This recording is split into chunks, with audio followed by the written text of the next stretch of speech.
yung mas mahalaga yung apps ng Bible kaysa yung apps ng Facebook mo at saka YouTube mo. Sapagkat kung ikaw ay naniniwalang mayroong Diyos, sapagkat kung ikaw ay kinikilala mo kahit saan ka mang dumadalo na relihiyon, kung kinikilala mo sa sarili mo na ikaw ay Kristiyano, dapat lang. Kasi ang buhay ng Kristiyano, ang lakas ng buhay ng Kristiyano ay sa salita ng Diyos na kasalalay. Amen. Wala po yung sa hindi po matatagpuan sa mga pocketbooks po yung pong mga sinasabi natin na Matthew, Mark, Luke, and John, kundi sa Bible lamang po. Kaya mga kapatid, if you are serious of your future, kung seryoso ka sa kinabukasan mo, nasa Biblia po, tutulungan ka ng Diyos. Sapagkat hindi po kikilos ang Diyos ng labas sa kanyang salita. Kumikilos lang ng Diyos ayon sa kanyang salita. Amen. Eh kung yung salita niya ay ginagamit mo o nilalakaran mo ang kanyang salita, asahan mo kapatid, kapag ka ikaw ay nananalangin, pakikinggan ka niya. Kasi ikaw ay lumalakad sa salita ng Panginoon. Madalas ko pong ito sinasabi na hindi po hinihingi ng Diyos na maging perpekto ka sa buhay. Hinihingi lang ng Diyos na ikaw ay maging masunurin. Yes. Yan po ang magbubukas ng pagdaloy, ng pagpapala po sa buhay mo at sa buhay ko. Amen? Amen. Kaya sa hapon na ito mga kapatid, isa na namang napaka-espesyal na araw na kung saan kanina po, salamat sa mga technology natin. May TV, may mga keyboard yan, drum set, using to worship God. Sa oras na ito naman, let us study the Word of God as part of our worship sa Lord. Amen? Amen. Kasi hindi lang naman yung pagsayaw ang pag-worship sa Lord. Habang binabasa mo yung salita ng Diyos sa pinag-aaralan mo, yan po ang klase ng pagsamba na pinakamataas sa buhay natin ng Kristiyano. Habang binabasa mo, inuunawa mo yung salita ng Diyos, ikaw ay sumasamba sa Diyos.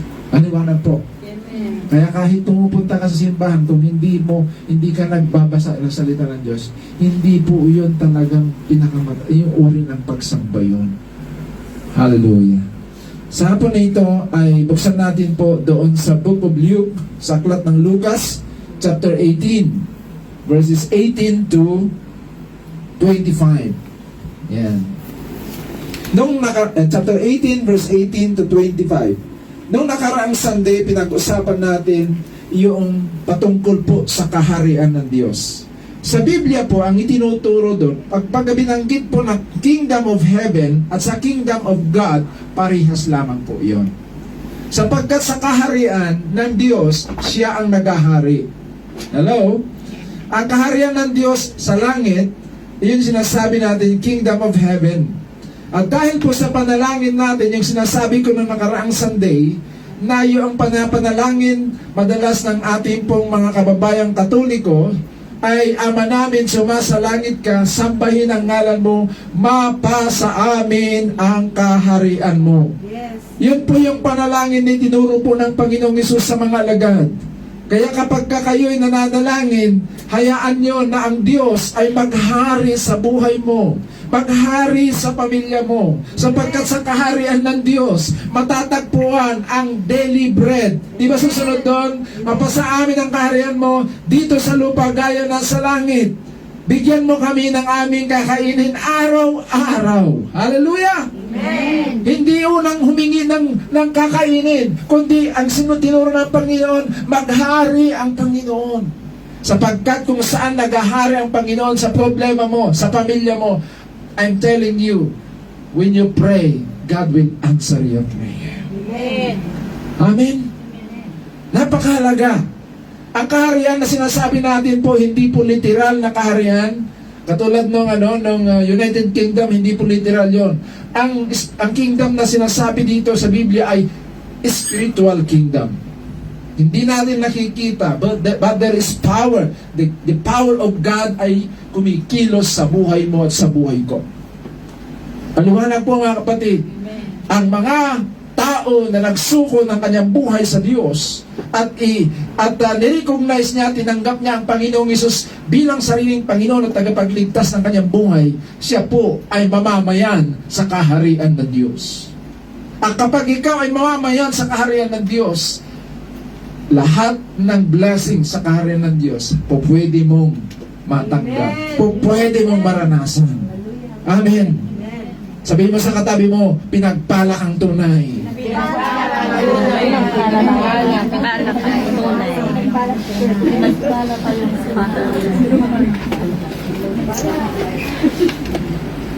So ang kaharian, ito po yung dahilan, ulitin ko nung binanggit ko nung nakarang Sunday, ang dahilan, ito yung dala ng Panginoon nang galing sa langit pumunta dito sa lupa. Yung kaharian ng Diyos. Hello. Amen. Para to prove, para mabigyan natin ng katunayan na iyan ang dahilan ng pagpunta ng Panginoon dito sa lupa.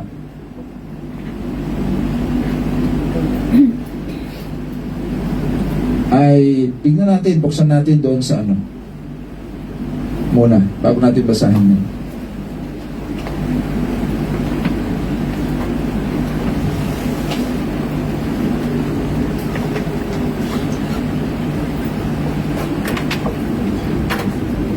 Sa Luke chapter 4 verse 43, pagka sinabing sa Biblia Matthew, Mark, Luke, and John, 4 na books po yan. The first 4 books po ng New Testament, ito po ay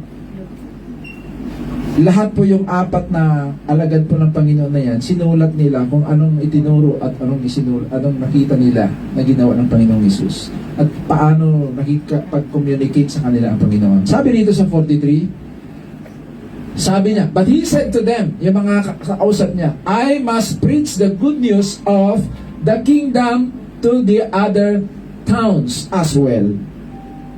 For I was sent for this purpose. Yan po ang sabi ng Panginoon sa kanyang mga alagad, yung kanyang mga tao sa paligid niya. Kaya kailangan ipangaral ko ang magandang balita ng kaharian ng Diyos sa ibang mga lugar, sapagkat yan ang dahilan bakit ako isinugo. Hello? Amen? So maliwanag dito kapatid na ang misyon, the reason why the Lord Jesus Christ sent by the Father from heaven is to preach the good news. Simply, yung good news na sinasabi natin, yung gospel of the kingdom. The good news of the kingdom. The good news here is lahat ng tao na gustong magsuko ng kanyang buhay ay pwede silang makapasok sa kaharian ng Panginoon. Sa kaharian ng Diyos. Ang lahat ng nagpapasakop sa Diyos ay makakapasok sila sa kaharian ng langit. Yan po yung magandang balita doon. Bakit? Namatay kasi ang Panginoon. Yung pagkamatay ng Panginoon, binasag niya yung yung pagitan ng Diyos sa tao, yung naghihiwalay sa Diyos sa tao, binasag ng kamatayan ng Panginoon yun. Kaya nung nabasag yun, lahat tayo na naniniwala sa Panginoon, makakapasok na tayo sa kaharian ng Diyos. Amen. Amen. At ang destiny natin, yung sinasabing buhay na walang hanggan. Pero bago pa mangyari yung buhay na walang hanggan yun, yung binasa natin noong nakaraan, Matthew 6:33, sabing ganon, pagka seek the kingdom, pag sumikapan mong ikaw ay pagharian ng Diyos, mamuhay ka ayon sa kanyang kalwalatian. Lahat ng mga bagay na ninanais mo na kailangan mo, ipagkakaloob sa iyo. Amen.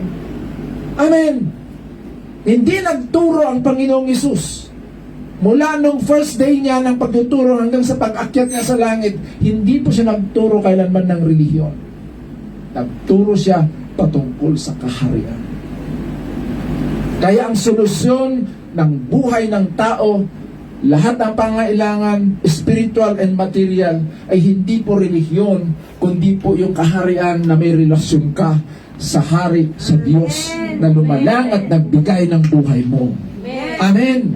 Yan po yung takbuhin dapat ng buhay natin bilang anak ng Diyos. Kahit saan pa man, nakaanib na simbahan, basta yung nagtuturo sila ng Biblia. Kung gusto mong pumasok, dumalo ka. Sapagkat napakahalaga, uulitin ko, the Word of God, kahit malang isang salita ng Diyos, can change your life for good forever. Amen. And I am one of those, bunga po ng salita ng Diyos. Dati po akong masamang anak sa aking mga magulang. Nasubukan ko pong pinagmumura ang mga magulang ko noong panahon ko. Paglasing ako, tinatapon ko yung mga kaldero doon sa kusina. Minumura ko yung nanay ko, bakit walang ulam, bakit ganito? Wala tayong pambili. Bakit kasi ipinanganak ako na mahirap? Napakasakit sa magulang yung sasabihin ng anak na, bakit siya ipinanganak na mahirap? Masakit pala yun. Umiyak ng mother ko. But because of the power of the Word of God, yung nakatayo dito sa harapan nyo ngayon ay binago ng Diyos. Amen. Maaring hindi yung ugali mo ang babaguhin ng Diyos sa oras na ito. Pagkat nakinig ka sa salita ng Diyos. Baka may problema ka sa pinansyal. Baka may problema ka sa kalusugan mo. I'm telling you, kung ikaw ay nagsusuko ng buhay sa Panginoon, nagpapasakop sa hari natin, mararanasan mo ang pagtugon ng Diyos sa buhay. Amen. Kasi hindi pwedeng I believe in God I believe in God, He is powerful. Para makatotohanan yung sinasabi mong you believe in God, dapat maranasan mo. Amen? God is powerful. Yung problema mo, hindi naman lang makakilos ang Panginoon. Bakit ganun ba? Powerless ba ang Diyos? Hindi. Nakadepende ang kapangyarihan ng Diyos, ang pagkilos ng Diyos. Nakadepende sa'yo. Hello? Amen. Amen. Nasa sayo ang susi. Amen. Hallelujah. Dito. Okay?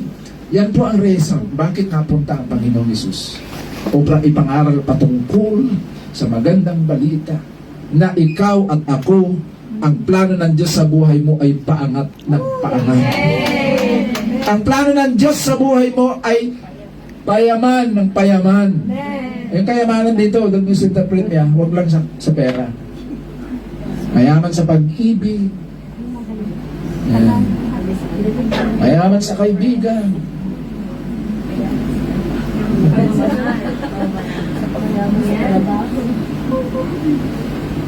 Masaya ka.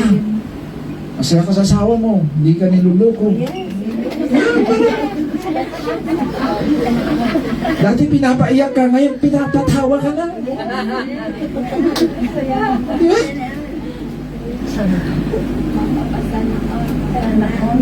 Basta, ang alam ko, maganda ang plano ng Diyos sa buhay mo. Amen. Kailangan maranasan mo yun. Kung hindi, something wrong. Dapat meron kang gagawin.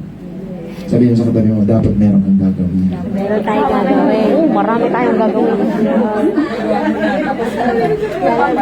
Soon.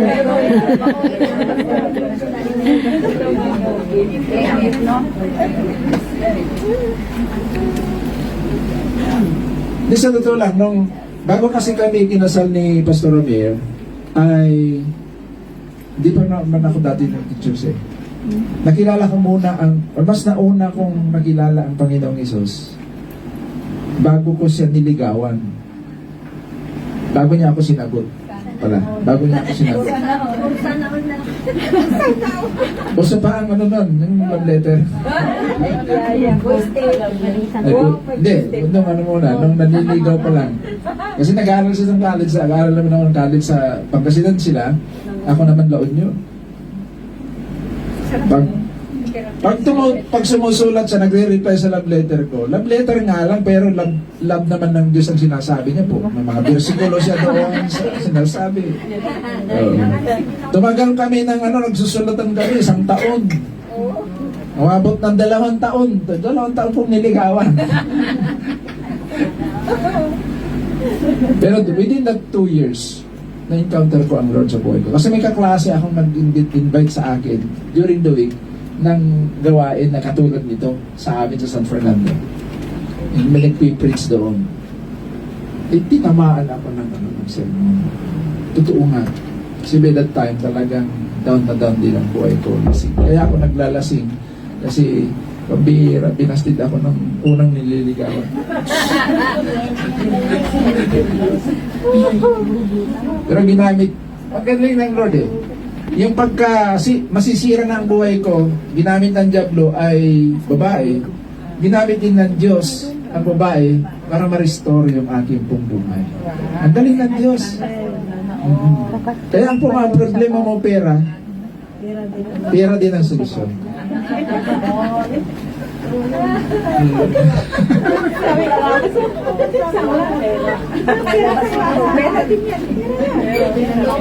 Basahin na natin ito para walang oras.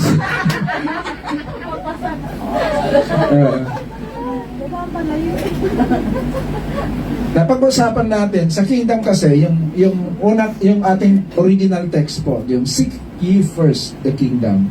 Yung buong chapter 6 po kasi yan, ang itinuturo ng Panginoon, binibigyang emphasis ng Panginoong Hesus dito ay priority. Kingdom priority. Kingdom first. Yan.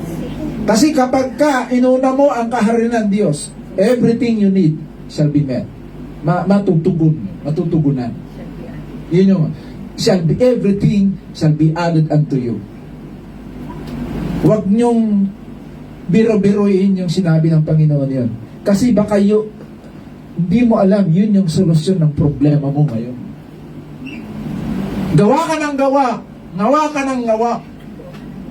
Pagod ka na, umiiyak ka na, parang gusto ko na mag-break contract.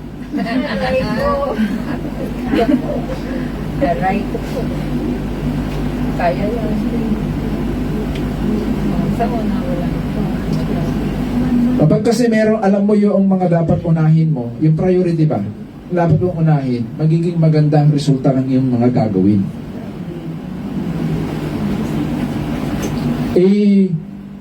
Speaking of, yung mga magandang resulta ng ating buhay, ang proseso kasi ng Panginoon, kinakailangan manalangin ka, manampalataya ka muna. Manalangin ka. Bago magkaroon. Sa mga dalaga, nakakatawa sa amin kasi naging pastor ako ng young people doon sa amin, sa church. Ang mga kabataan ay nakakatuwa.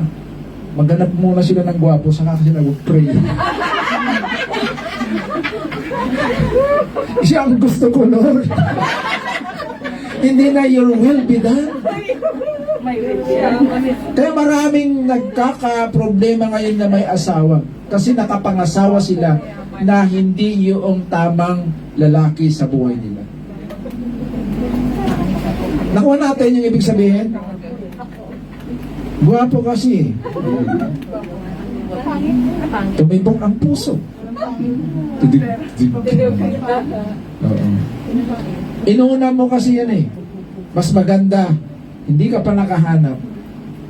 Mag-pray ka muna. Yan. Yung seeking first. Kingdom first. Amen. Yun po dapat gagawin. And then, sabi na sa bandang huli na, in all these things shall be added unto you. And a good husband shall be added to you. Ano? Added? Kasal ka muna. The Lord will give you. Added mean to say, pwede mag-collect. Ano yun? Oo. So dito mga kapatid,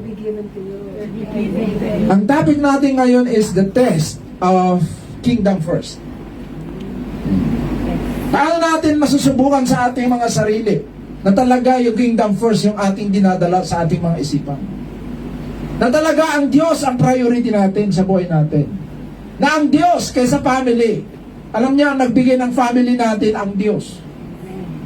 Hindi kayo nagkaroon ng family. Maliban lang kung hindi kayo kinasal na nagsasama. Yung normal na family, sinasabi natin, binasbasan niya ng Diyos, nagsama ang babae at lalaki. Dalaga at binata, ikinasal. Nanumpa sila sa Diyos. Amen? Pagkatapos sila manumpa sa Diyos, bumuo na sila ng pamilya. Kaya ang nagbigay ng pamilya mo, kapatid, ay ang Diyos. Huwag mong baliktarin. Kasi kung baliktarin mo yan, number 1 na sa puso mo ang family mo, number 2 ang Diyos. I'm telling you, kapatid, palagi kang magkakaproblema. Palagi kang magkakaproblema. Very serious po itong kapatid. Kasi it is impossible for the Word of God na hindi mangyayari sa kanyang mga anak. Kasi ang salita ng Diyos, hindi po intended yan sa mga animals. Intended yan para sa atin, mga anak ng Diyos. Amen. Kaya mga kapatid, hindi pwedeng hindi mangyari yung mga sinasabi ng Panginoong Hesus sa atin. Kaya kung mangyari, kapatid, sinasabi na niya na kingdom first, dapat yun ang magiging daloy ng pag-iisip mo. Yung daloy dapat yun ang puso mo. Nakuha natin. Mahirap sumamba sa Diyos tuwing araw ng linggo, lalo na pagpagod ka ng Sabado. Mahirap. Pero, pag siya ang number 1 sa buhay mo, kahit pagod ka, magbibihis ka, pupunta ka sa church. Dito, kapatid, meron pong isang mayaman. Dito po makikita natin kung ano ba ang pagsubok nito. Ano ba sa Tagalog yung test? Pagsusulit. Susubukan ka.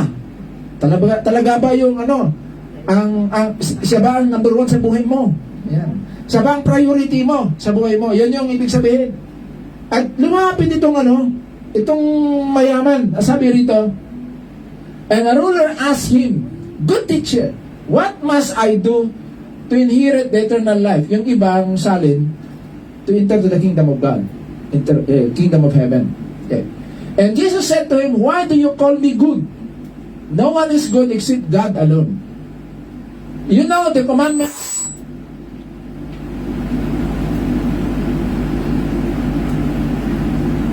Ang sabi rito ng Panginoong Hesus, you know the commandments, ito tinutukoy ng Panginoon dito, yung 10 commandments. Do not commit adultery. Tuloy mo, pakitaas. Do not commit adultery. Do not murder. Do not steal. Do not bear false witness. Honor your father and mother. 21, and he said, sabi ng mayaman, all this I have kept from my youth. Mula pa ako nung kabataan ko, sinusunod ko na ito. Ginagawa na niya. Sabing ganon. Sana yan? When Jesus heard this, He said to him, hindi naman sinabi, ay yabang nito. Hindi naman sinabi ng Panginoong Hesus yun. Kasi sumagot ng mayaman, lahat ng sinabi mo, lahat ng yung commandments na yun, nasunod ko na. Sabi niya sa Panginoon. Ang sabi ng Panginoong Hesus, when Jesus heard this, He said to him, one thing you still lack. Kulang pa rin yun. Kaya mga kapatid, yung 10 commandments, it is not enough for you to inherit eternal.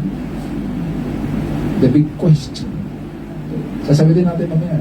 One thing you still lack, sell all that you have, mayaman kasi, and distribute to the poor, and you will have treasure in heaven, and come, follow me.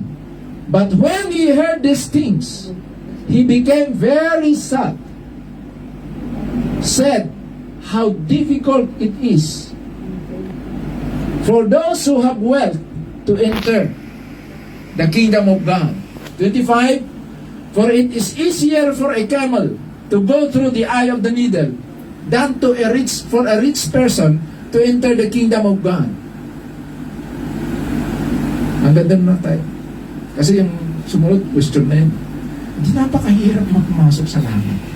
Balikan mo yung 25 kapatid.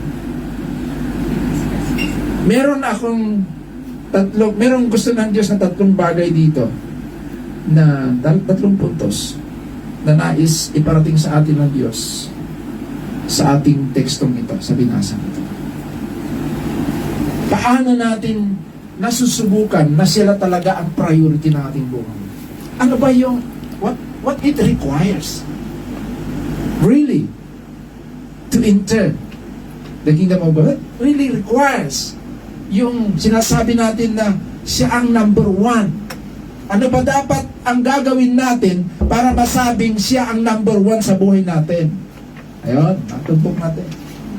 Ano ba dapat ang gagawin natin bilang anak ng Diyos, bilang Kristiyano? Yan. Para masasabing siya ang number one. Number one. Yan. Kinakailangan verse 18.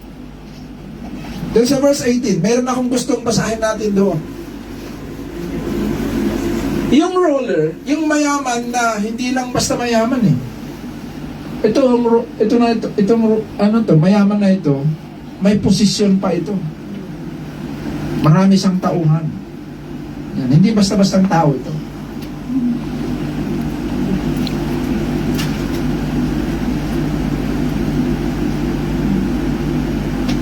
Ano ang gagawin ko para ako'y makapasok sa langit? Kasi ang kanyang iniisip ay nakabase sa gawa ang pagpasok sa langit. Nako natin? Kailangan gawin ko ito, tumulong ako, gawin ko itong 10 utos na ito para gumawa ako pumunta ako sa langit. The basis in his mind, the mindset of this ruler is salvation is by works. Hindi by grace, hindi by gift. Ang kanyang paniniwala nito, ang kanyang mindset ay salvation by works. Hindi, sa panahon kasi ng Panginoon, hindi mo kailangan pagtrabuhan yung sinasabing salvation. Sapagkat ginawa na yan ng Panginoon para sa iyo at para sa akin. Kaya number one, kapatid, para mangyari sa buhay mo na siya ang number one sa ating buhay, unang-unang dapat mangyari sa atin, there must be a change of mindset. Number one. Maalala nyo yung sinabi ko po nung nakaraang linggo? Yung unang pag-preach ni Lord Jesus Christ ng Gospel of the Kingdom, ay pinuntahan niya po yung mga sinaguga. Hindi po siya pumunta sa mga remote places para ipangaral yung good news. Ang pinuntahan niya yung mga relihiyosong tao during that time. Yung mga taong simbahan, yung mga taong nagtuturo ng salita ng Diyos, yun yung pinuntahan niya. Nagtuturo ng batas, yun ang mga pinuntahan niya. Bakit? Gusto niyang mabago yung pag-iisip ng mga taong simbahan by that time. Sapagkat gusto niya ang ituro nila yung magandang balita ng kaharian. Hello? Amen? Amen. Yan po ang kailangan ng tao. Hindi po yung relihiyon, kundi kaharian ng Diyos. Amen?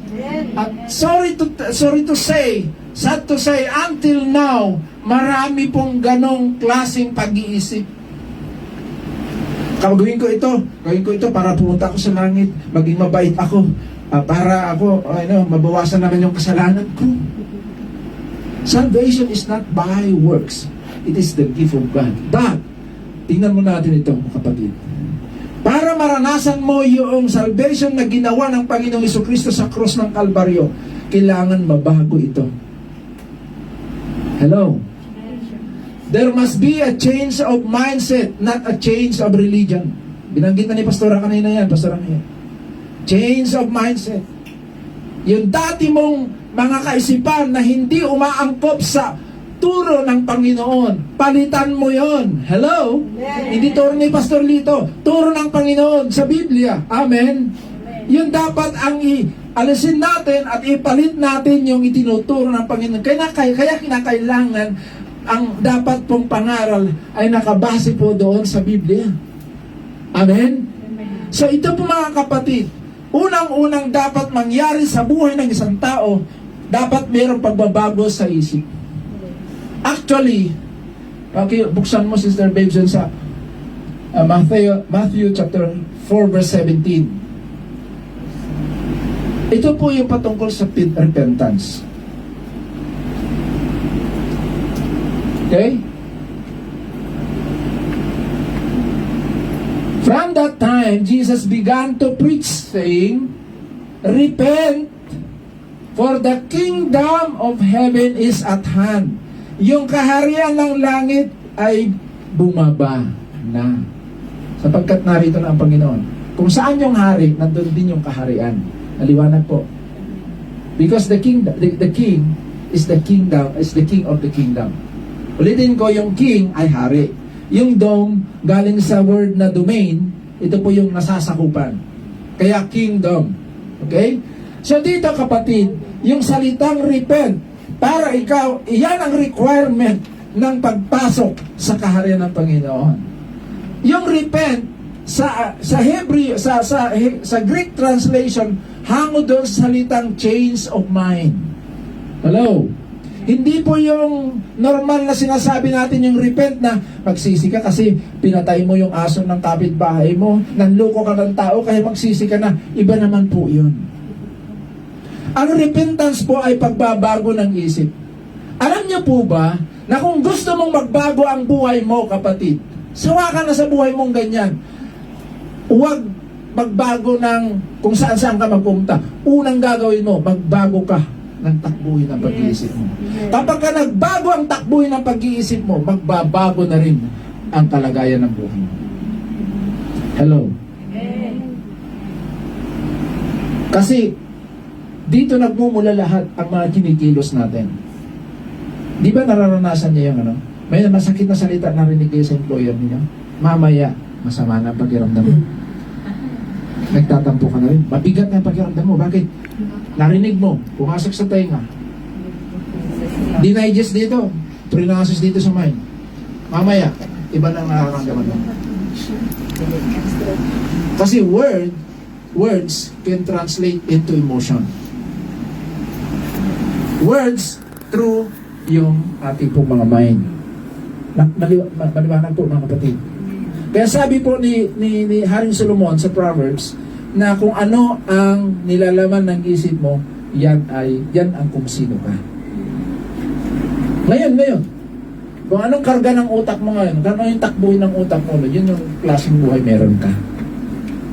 Maliwanag po mga kapatid. Yun yung gustong basagin ng Panginoong Hesus sa mundo. Kasi ang tao sadya nang naging makasarili, gumawa ng sariling takbuhin ng pag-iisip. At yun ang gusto, sinabi ng Panginoon, repent, baguhin. Yung ganang pag-iisip. Yun yung, balikan mo na yung teksto natin, yun yung gustong, yun yung ibig sabihin ng change of mindset. Yun yung nais ng Panginoong Hesus na maranasan itong ruler na ito. Para siya po ay makapasok sa langit. Nakuha na natin? Kung gusto mong pumasok sa langit, magbago ka ng takboy ng pag-iisip. Kasi hanggat hindi nagbago yung takboy ng pag-iisip, hindi tayo makagawa o makasunod sa salita ng Diyos. Mahirap po. Balik, puntan mo doon. Tsagaan mo, sister. Sorry, ikaw naman nakaharap dyan. Sa Romans 12 verse 2. Romans 12 verse 2.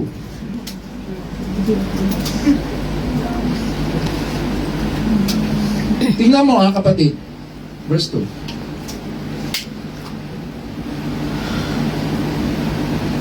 Do not be conformed to this world, but be transformed by the renewal of your mind,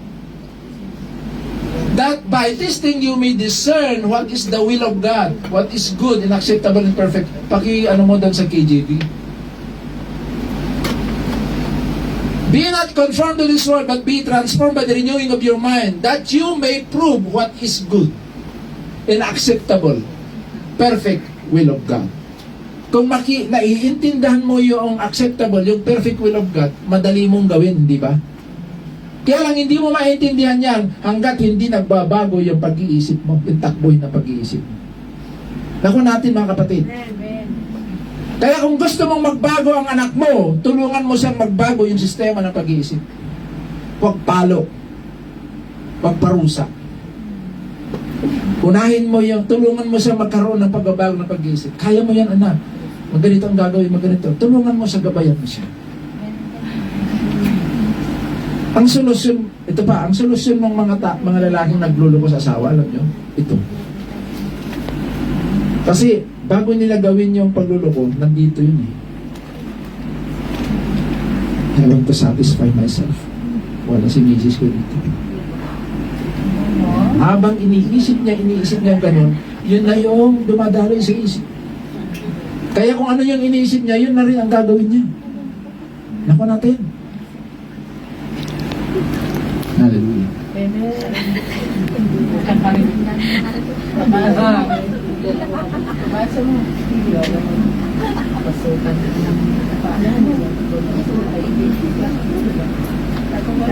Change of mindset, that is the first thing that we have to experience para po tayo makasiguro pumasok sa langit. At ito pa, hindi lang sa langit, mararanasan mo dito sa lupa ang mga pagpapala ng Diyos. Amen? Ito pa, yung paniniwala. May kwento kasi. May mga pinaniniwalaan natin na hindi nakakatulong sa kinabukasan natin. Alam niyo na, kwento ko na ito, yung kwentong yung bagong kasal, nagprito yung kanyang asawa ng leg ng manok, paa ng manok. Bago niya iprito, binabali niya. Nagtaka yung mister niya, bakit sa tuwing nagpiprito, binabali yung buto ng paa ng manok. Buhay pa yung nanay. Yan kasi ang ginagawa ni nanay ko eh. Pinatayin yung nanay. Sabi niya, nanay, bakit ginagawa ni misis ko dito? Ginagawa ng lula ninyo eh. Parang may build something, Pinuntahan niya yung lula, buhay pa. Sabi ng lula, kasi kaya binabali noon na po dahil maliit pa ang kumali mo. Sunod-sunura naman yung mga dinirelasyon. May mga takbuhin, may mga karga-karga yung isipan natin na nagpapabigat sa buhay mo. Hello? May mga maling, ito pa, kahit pa sa negosyo, sa business, itinuturo yun. Kung mali ang paraan mo sa paghawak ng pera, kahit gusto mong yumaman, hindi kaya yan. Amen. Yung mali yung panamaraan mo sa paghawak ng pera. Ganun lang yun. Sabihin mo sa katabi mo, gets mo ba?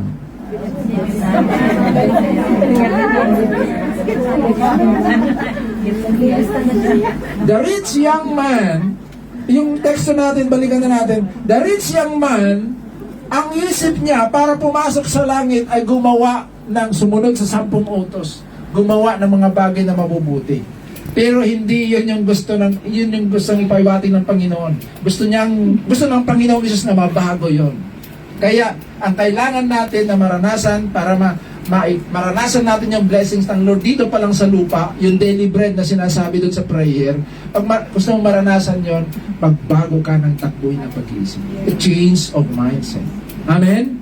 Pangalawa, verse 22.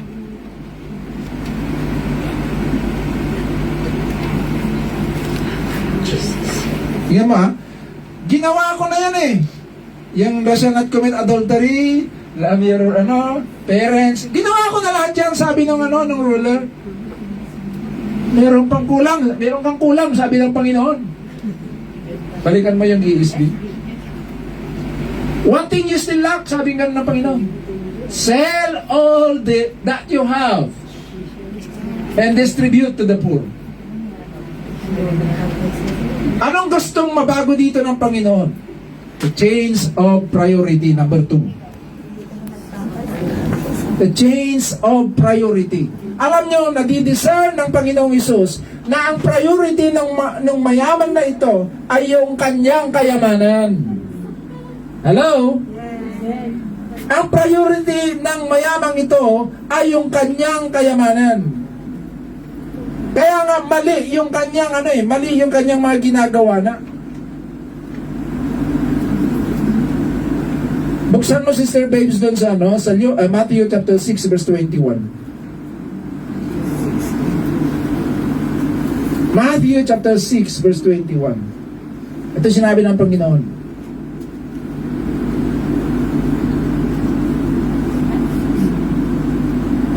Ano sabi? For where your treasure is, there your heart will be also.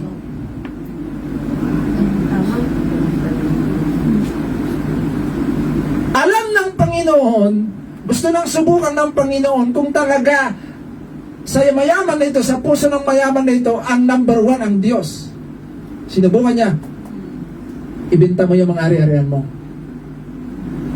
You know, material things, kapatid, material things can hinder your worship for God. Mga pagkahumaling sa mga material na bagay, magiging dahilan yan para hindi ka makapasok sa langit. Pwedeng maging hadlang yan para hindi ka makapasok sa langit. Hindi sinasabi ng Panginoon dito na huwag kang maging mayaman. Hindi sinasabi ng Panginoon dito na masama ang yumaman. Hello? Amen. In fact, sa puso namin ni Pastor Ramir, lahat kayo, gusto na namin kayo maging milyonaryo.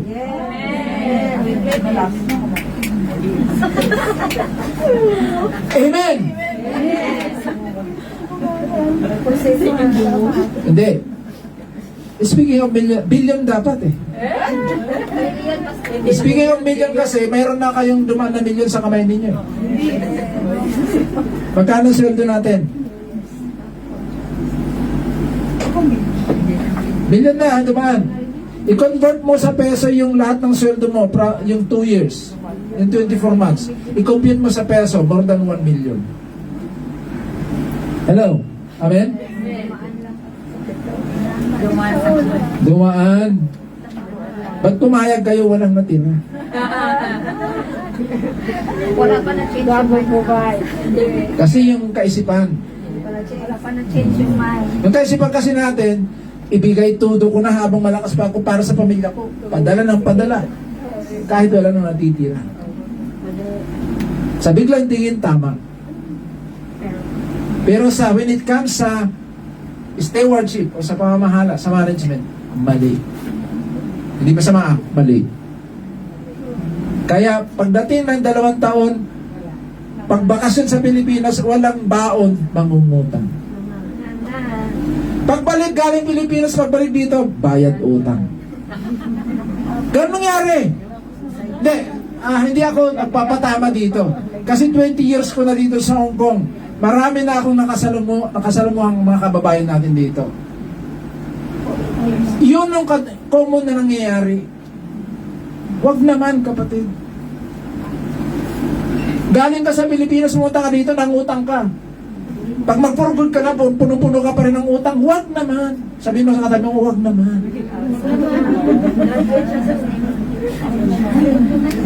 Maawa naman kayo sa sarili nyo, wag lang sa pamilya. Amen. Kasi kayo ang kumakayod dito. Kayo ang kumakayod dito. Huwag niyong ilagak yung puso niyo sa paghanap ng pera. Ilagak niyo ang puso niyo sa Panginoon muna. And then God will help you how to manage your finances. Amen. So a change of priority.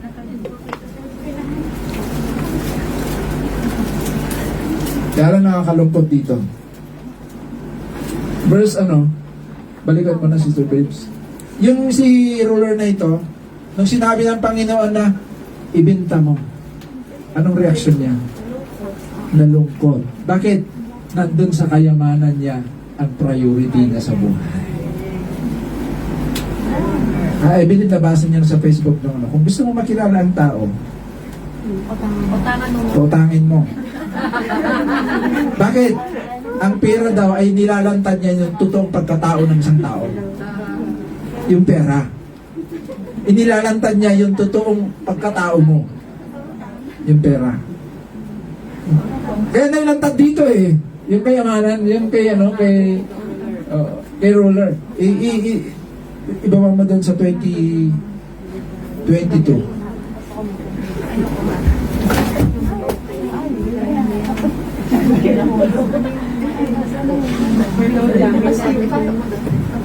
Overloaded na lang pagpapala. Tama yung sinabi mo ng Luke. Siksik, liglig, umaapaw. Mangyayari yan sa mga wallet ninyo.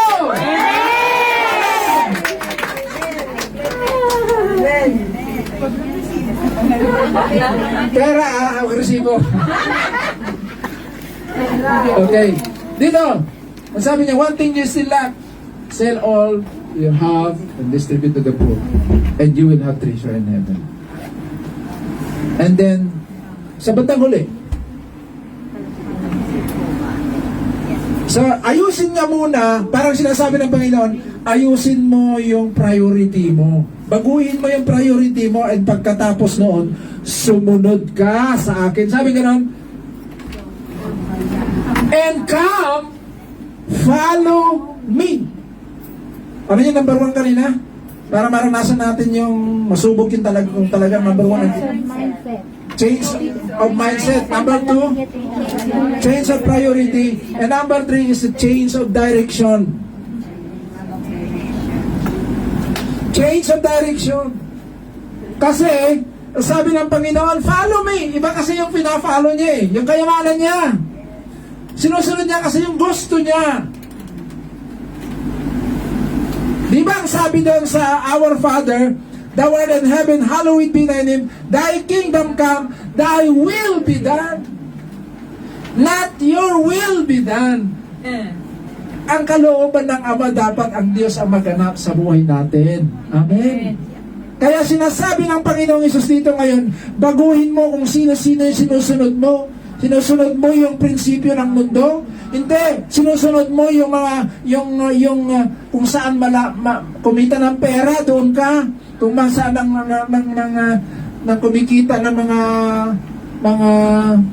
tawag dito, yung kumikita ng mga nagre-refer, mga networking. May commission, doon ka. Maganda rito.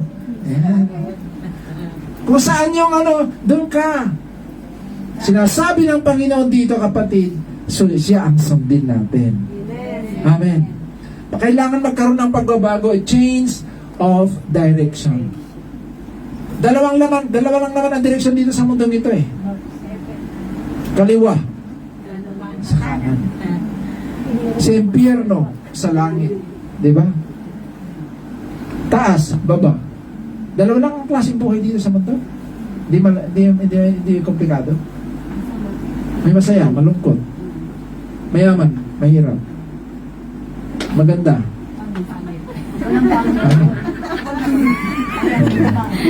Tumahiyo yan, Lord. Masyadong naman. Dalawa na. Kaya, kapatid, hindi mahirap unawain ang buhay. Ayan. Pag sinabi nating pag-aari ng Diyos lahat ng kayamanan sa mundong ito, naniniwala kayo doon? Isang lumalang eh. Ang sabi mo, our Father. Yung may-ari ng lahat ng kayamanan sa mundong ito, sinasabi mong, Father. Hindi ka ba matutuwa doon? Hindi ba tataas yung pananampalataya mo doon? Na yung tatay mo ay may-ari ng mundong ito. Anong pakiramdam